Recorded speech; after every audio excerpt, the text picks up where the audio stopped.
Manajemen Sriwijaya FC mulai bergerak mencari pemain anyar jelang dibukanya Bursa Transfer Championship 2025-2026 pada Januari mendatang. Sejumlah pemain lokal dan asing telah mengajukan lamaran untuk bergabung dengan Laskar Wongkito. Manajemen berkoordinasi dengan pelatih Budi Sudarsono untuk memastikan perekrutan baru sesuai kebutuhan tim. Selain kemampuan, sikap dan karakter pemain menjadi syarat utama. Kalau untuk evaluasi pastinya ada ya, karena satu penuh putaran itu kita tidak pernah menang.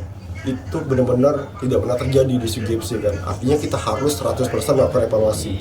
Nah, untuk evaluasi itu pastinya juga dilakukan oleh Presiden, Wapres kita, Direktur Teknik atau Direktur Olahraga Pak Anggoro dan Head Coach kita Budi Sudarsono. Siapa yang pemain-pemain yang dipertahankan atau tidak dipertahankan.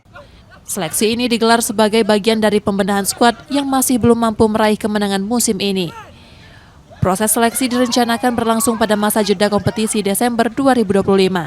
Nur Muhammad, Kompas TV, Palembang, Sumatera Selatan.